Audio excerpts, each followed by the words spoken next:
A shadow falls across the desert long before dawn, a silhouette so immense and so perfect that even the rising sun seems hesitant to reveal it fully. For more than 4,000 years, travelers have approached these colossal shapes with the same unshakable feeling. Someone, some force, left a message here. Not written in ink, but carved in stone blocks weighing as much as elephants. And the question that echoes across centuries is the same. How? The pyramids of ancient Egypt are monuments to human ambition, engineering, and imagination. Yet beneath their polished limestone skin lies a maze of riddles, some solved, many still teasing us. To understand them, we have to journey deeper than the sand, deeper than the history books, and deeper even than myth. The story begins long before the Great Pyramid itself, in an age when Egypt was still young and untested. Imagine a land defined not by stone, but by mud brick, where the earliest kings sought immortality in shallow mastaba tombs, flat-roofed rectangular structures that barely hinted at greatness. But then came a man whose ambitions towered above the horizon, Djoser. His architect Imhotep envisioned something no one had dared before. Layer upon layer of stone, rising like a staircase meant for the gods. The Step Pyramid was the spark that ignited one of humanity's grandest architectural revolutions. But even Imhotep's masterpiece looks almost humble compared to what followed. By the time the Fourth Dynasty rose to power, Egypt had become a nation obsessed with cosmic order, Mayat, and the king was its living anchor. Pharaohs were not simply rulers, they were bridges between heaven and earth. And if a king was divine, his tomb had to be worthy of eternity. It had to be a gateway, a machine even for resurrection. Thus began the age of the true pyramids. At Dashur, Pharaoh Sneferu, father of the more famous Khufu, undertook an architectural quest so ambitious it bordered on dangerous. His first attempt, the bent pyramid, literally changes angle halfway up, as if midway through construction, the builders realized they were courting disaster. The weight threatened to send the entire structure collapsing inward. So they adapted, lowered the angle, and saved it. Sneferu didn't quit. He built another, the Red Pyramid, the first successful true smooth-sided pyramid in history. It is said Sneferu used more stone in his lifetime than any other Egyptian ruler. His failures were as valuable as his triumphs, each one an experiment in geometry, labor logistics, and divine purpose. But even he could not have imagined what his son would create. Khufu's Great Pyramid at Giza rises with such mathematical precision that modern architects still argue over its secrets.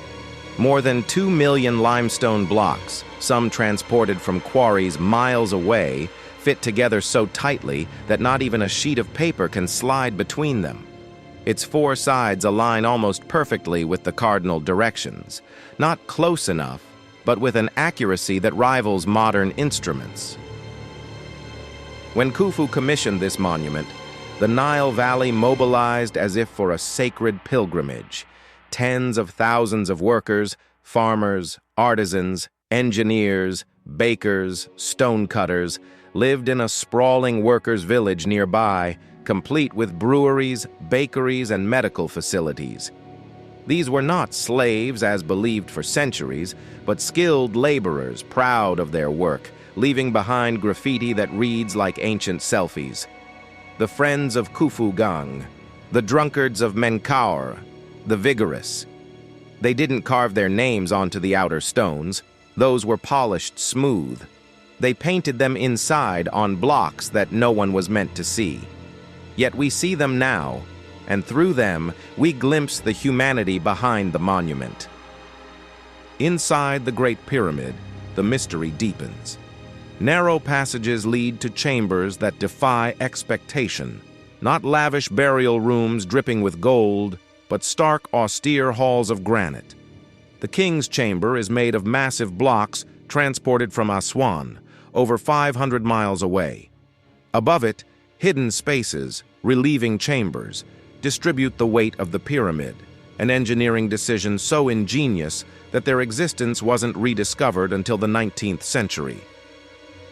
And then there is the shaft system, small tunnels branching off at precise angles, aiming towards specific stars, most notably Orion and Sirius, celestial markers connected to Rebirth and Osiris. Some researchers see these shafts as symbolic pathways for the pharaoh's soul. Others suggest more practical ventilation. A few whisper still wilder theories. The truth, for now, remains buried in the stone.